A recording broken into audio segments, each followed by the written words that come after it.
बचपन में कभी ऐसा लगा है कि हर चीज एक सवाल है।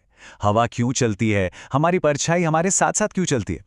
आज हम एक बहुत ही प्यारी मराठी कविता के साथ उसी मासूमियत से भरे दौर में वापस चलेंगे। ये कविता एक बच्चे की जिज्ञासा, उसकी दुनिया को समझने की कोशिश को आवाज देती है।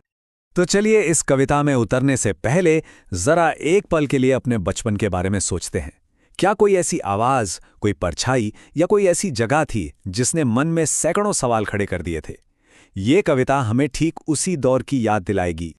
इस तस्वीर को देखिए, एक माँ और बच्चे का कितना प्यारा रिश्ता है ना?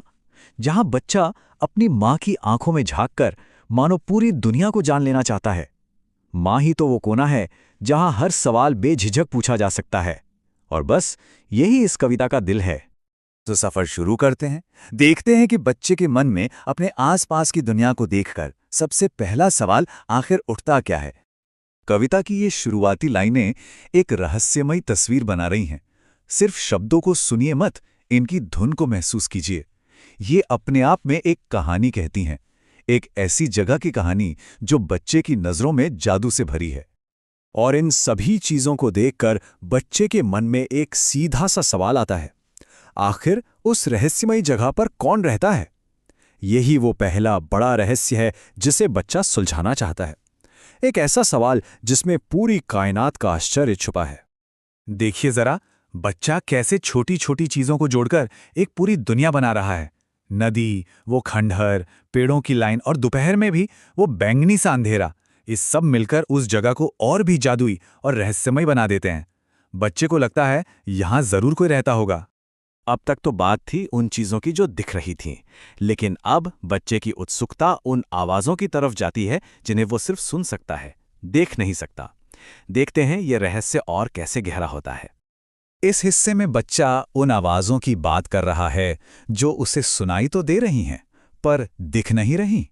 कोई है जो इमली के पेड़ों को हिला रहा है, कोई है जो इतनी जोर से सीटी बजा रहा है कि पंछी भी शर्मा जाएं। आखिर ये है कौन?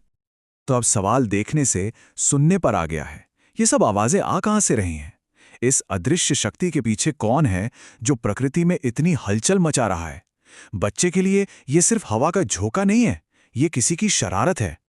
ये सवाल हमें बताते हैं कि एक बच्चे के लिए दुनिया सिर्फ बेजान चीजों का ढेर नहीं है, बल्कि हर चीज में जान है।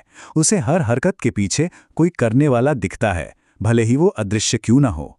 हर चीज जिंदा है, हर चीज में कोई बसता है।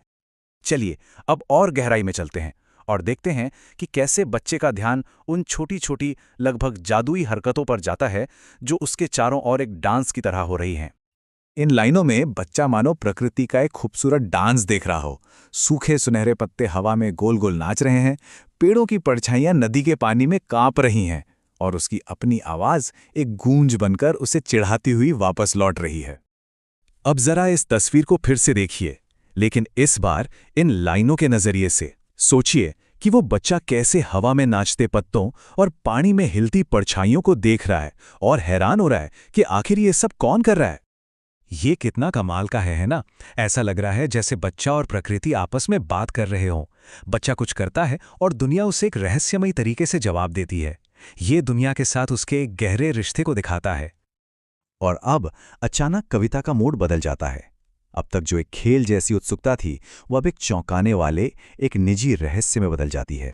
कविता की ये आखिरी पंक्तियां हैं तो बहुत छोटी, लेकिन देखिए कितनी असरदार हैं।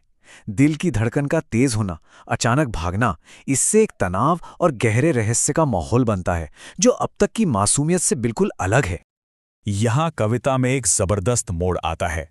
जो कोमल सी जिज्ञासा थी, वो अब एक अनजाने डर में, एक पीछा किए जाने की घबराहट में बदल गई है।